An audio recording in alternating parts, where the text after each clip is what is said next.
1, porque la parte de la teoría de control tiene una continuidad y es prácticamente ir incorporando todos los conceptos que necesitamos para la guía para hacer el laboratorio 2.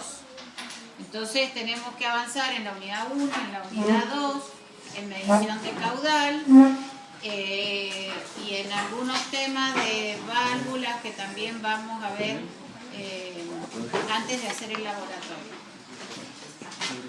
¿En qué consiste o por qué vemos la unidad 1 y 2 de esta forma?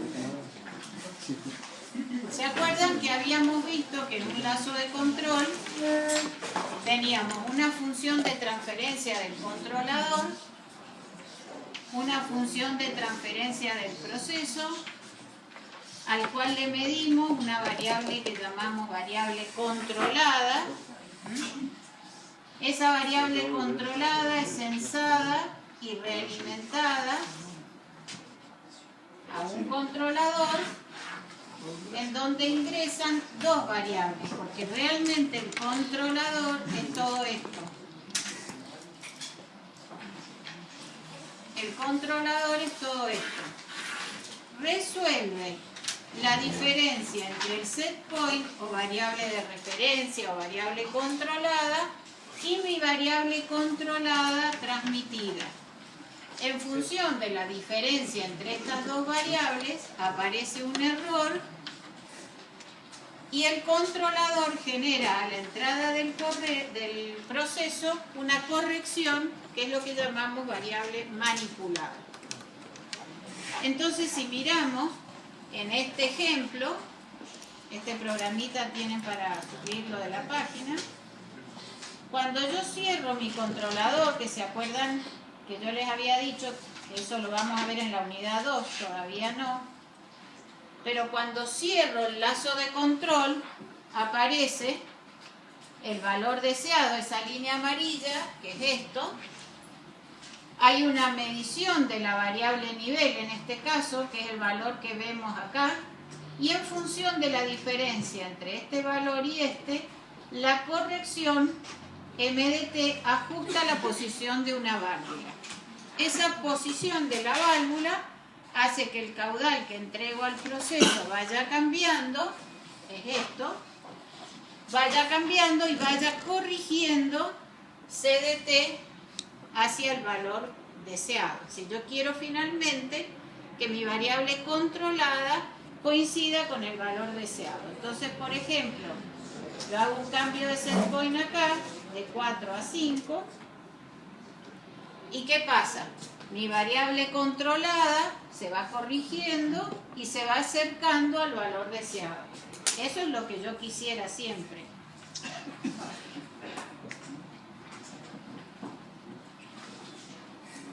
Bueno,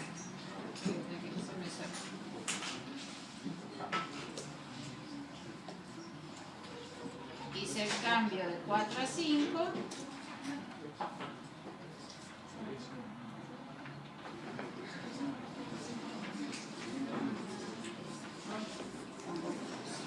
Y entonces vemos que la variable controlada tardó un tiempo, pero finalmente se acerca al valor deseado.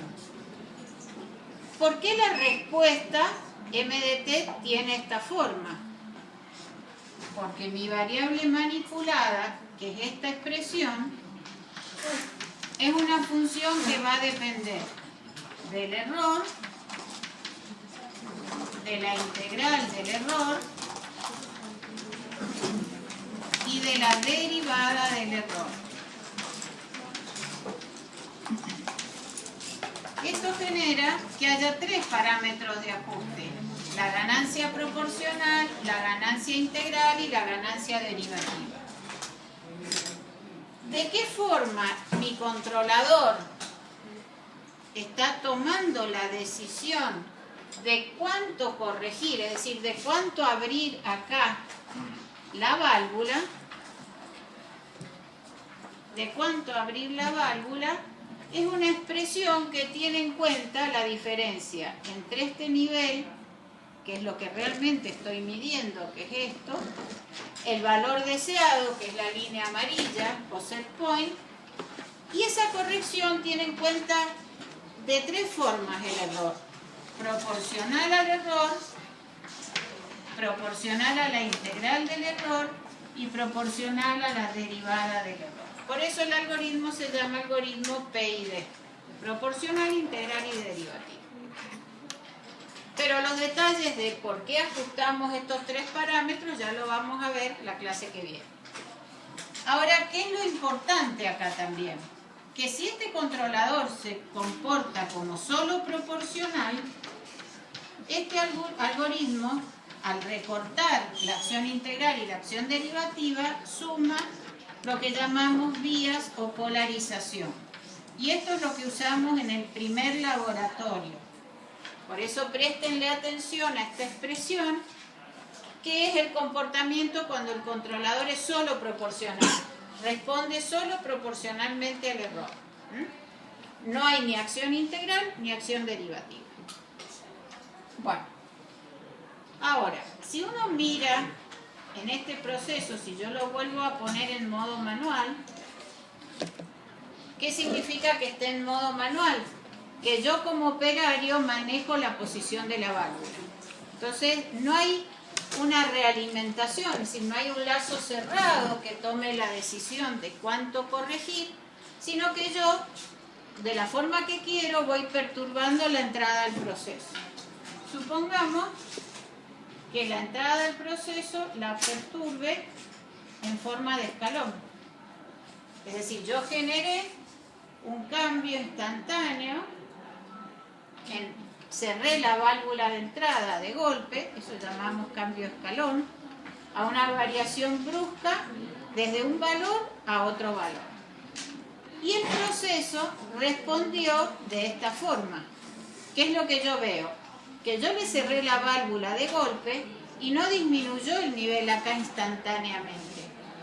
Tuvo un tiempo, que es un tiempo que vamos a determinar y que caracteriza a este proceso. Fíjense si paso a otro ejemplo.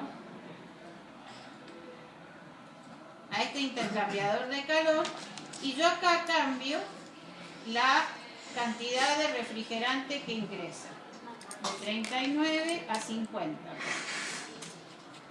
Es decir, aumenté la cantidad de refrigerante. Y la forma de esta curva se parece bastante a la de recién. Yo hice un cambio escalón y esto disminuyó. Ahora hay una diferencia entre lo que hice recién y lo que hice ahora. Recién cerré la válvula y el nivel bajó. Ahora abrí la válvula y la temperatura bajó. Es una respuesta parecida en su forma, pero que no es equivalente, porque en un caso, a una variación positiva de la entrada, la salida cambió en el sentido opuesto, disminuyó en vez de aumentar. En el caso anterior, a una disminución también disminuyó. Eso ya me dice cosas diferentes. Yo no puedo controlar igual este proceso que el de recién, porque si yo cierro la válvula en los dos casos, lo que pasa son cosas diferentes. Yo quizás no llegaría otra vez al valor deseado si en los dos casos cerrara la válvula, ¿me entienden? ¿Sí? Fíjense si vamos a otro ejemplo. Este tanque, en donde también cambio la posición de esta válvula, la cierro. Y en este caso, el nivel sube. O sea, yo cerré la válvula y el nivel sube. ¿Y qué pasa? Se satura.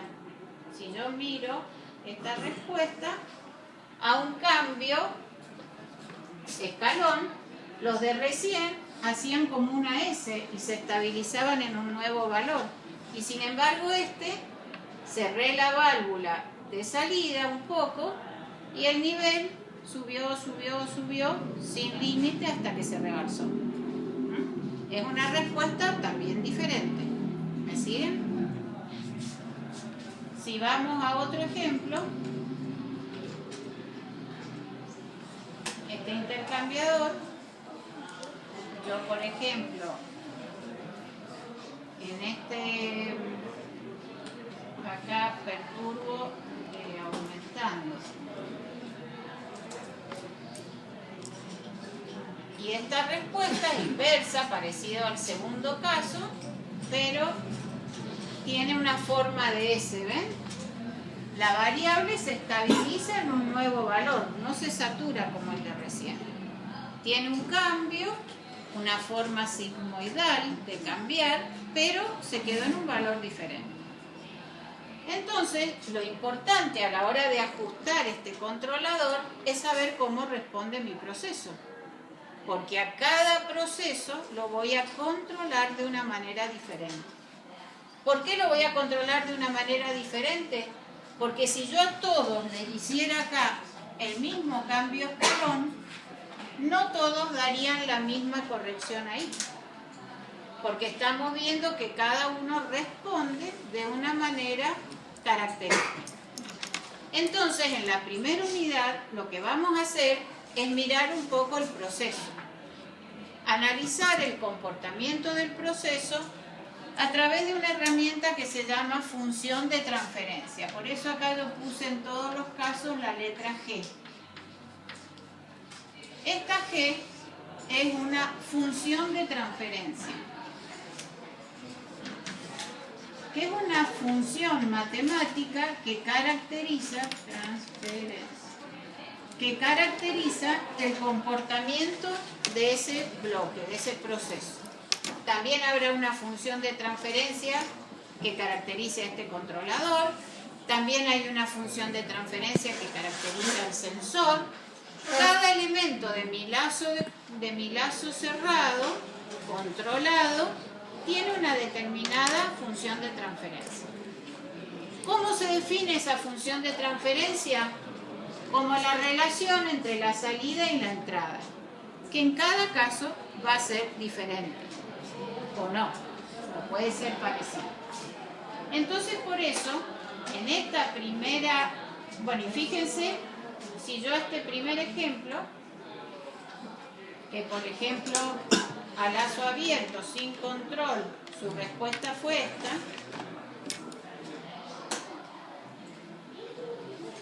su respuesta a una disminución fue una disminución del nivel.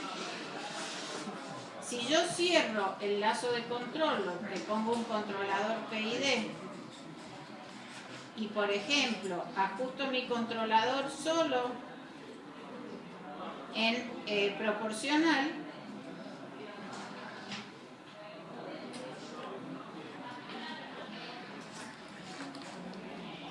fíjense cómo responde. Quiso corregirse, pero nunca llegó al valor deseado. Un controlador solo proporcional como este, a ese proceso no le sirve. ¿Por qué?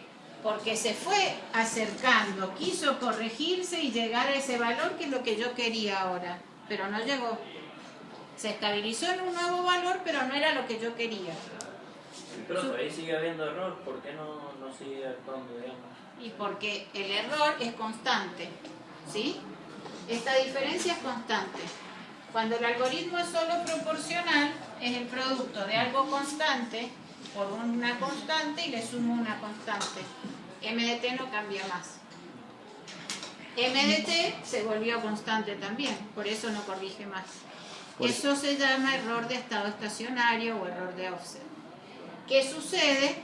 Justamente cuando el controlador es solo P. Si yo ahora cambio esta ganancia K sub C, en ese controlador solo P, estaba en 4, le vamos a poner 10. Eso lo hicimos hoy en el laboratorio. Fíjense qué pasa. Algo mejor corrigió. Lo vamos a mirar un poquito en las diferentes respuestas. Fíjense que acá, cuando yo hice el cambio, mi error es todo esto. Es la diferencia entre la curva amarilla y la blanca. Pero la multiplicó por 4.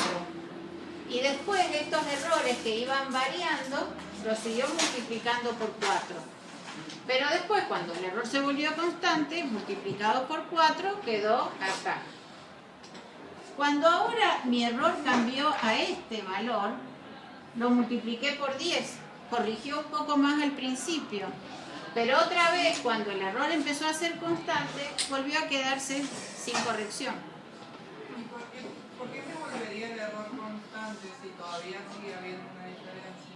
Porque al principio el error es grande, entonces estoy multiplicando un error grande por un valor y la válvula algo cambió. El error se achicó, entonces multiplicado por ese valor cada vez corrige menos. Y llega un momento en que ya no hay variación de MDT. Entonces, a un error constante, MDT se vuelve constante. Pero si yo le agrego acción integral, fíjense qué pasa. Profe, se puede decir que MDT, digamos, sería el valor de apertura de la válvula. Exactamente. MDT, Claro, porque tiene un valor, pero no cambia más. claro, pero se quedó en ese mismo valor siempre. La cuenta siempre le da lo mismo, entonces a la válvula no la mueve más. Para que en un controlador solo proporcional haya corrección, el error tiene que ir cambiando. Y al principio, cuando el error es grande, las variaciones que hay entre una vuelta y otra vuelta de cálculo es grande. Pero después, cuando ya casi no mueve la válvula, ya no corrige el error y todo se vuelve constante. Ese es un problema del algoritmo solo P. Y al tener la parte integral que nos relaciona hacia la historia del error, al no variar, automáticamente genera un cambio. Claro, no, mira. Yo ahora le voy a agregar acción integral. Y ahora, ¿qué va a hacer la acción integral? La integral del error es toda la superficie esta. Aunque el error siga constante, cuando empieza a aparecer la acción integral, no sé si la tomó, pero se quedó en off. A ver, ahora sí. La dejé en off de nuevo, por eso no corrigí. Fíjense cómo a la acción proporcional, que era esta parte de la respuesta, se le suma una corrección que tiene que ver toda el área esta. Y a medida que pasa el tiempo, el área esa sí crece. Entonces lo que acá le está sumando es parte de la corrección integral. Al variar el error, la parte proporcional también vuelve a variar. ¿Se entiende? Apenas sale de ese estado de equilibrio, digamos, en donde todo era constante, la acción integral sí empieza a variar y al variar empieza a cambiar el error y los dos empiezan a variar, la parte proporcional y la parte integral. Ahora, yo estoy multiplicando por dos constantes acá. ¿Eso qué significa? Que yo lo puedo volver muy proporcional, si acá le doy un valor grande, y poquito integral, si acá le doy un valor chico, o lo puedo volver muy integral y poco proporcional. ¿Cómo sé qué valores le debo dar a esas tres constantes? Depende del proceso. Cada proceso tiene su característica de ajuste P, I y D. O PI, o PD, o P solo. Hay procesos que podrían controlarse con un solo P. Eso va a depender de lo crítico que sea esa variable que está modificando. Va a depender de la forma que responde el proceso. No es de la variable, es de la forma que está definida en definitiva por su modelo. Profesor, siempre se busca que la respuesta sea lo más rápido posible, o hay veces que... En realidad uno busca dos cosas. Uno busca que llegue en corto tiempo. Si esto es mi set point, quiero esto, por ejemplo, y a veces no quiero esto. ¿Por qué? Porque esto puede significar que la temperatura pasó por encima de mi punto de fusión. Claro. O tampoco a veces quiero esto. Estar muy cerca y tardar mucho. Hay un equilibrio entre tiempo y magnitud del error, sobre todo en los inicios de la respuesta. Este inicio se llama transitorio. O sea, uno optimiza el transitorio también, además del tiempo. ¿Se entiende? Bueno, entonces por eso es que lo primero que tenemos que hacer es conocer cómo se comporta este proceso. Una vez que uno comprende cómo se comporta el proceso, puede después definir el ajuste del controlador. Entonces, toda la unidad 1 es modelar el proceso. Ahora, ¿qué pasa cuando modelamos los procesos normales, que no son cualquier proceso involucrado en la vida de un ingeniero? Digamos, un intercambiador de calor, un control de temperatura, un control del nivel, un control de presión, un control de relación aire-combustible en una caldera. Cualquier proceso en general involucra un modelo basado en ecuaciones diferenciales. Entonces, su relación entre la variable de salida y la de la entrada es muy difícil de despejar cuando lo que los relaciona es una ecuación diferencial. Por eso aparece lo que llamamos la transformada de Laplace. Y en esto vamos a tener que hacer un poco de matemática, porque esto deberían verlo en un análisis 3, a veces alcanzan a ver algo en análisis 2, creo, pero no, creo que no, casi nunca. Pero es una herramienta que lo que me permite es pasar de ecuaciones diferenciales en el tiempo a ecuaciones algebraicas. Si paso de ecuaciones diferenciales que son función del tiempo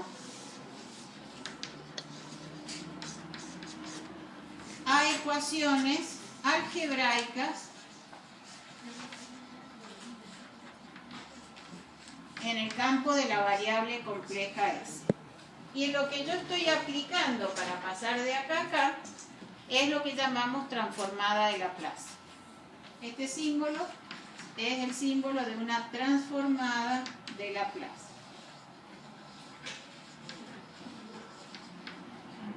Cuando yo de esta expresión algebraica despejo la relación entre la transformada de Laplace de la salida sobre la transformada de Laplace de la entrada,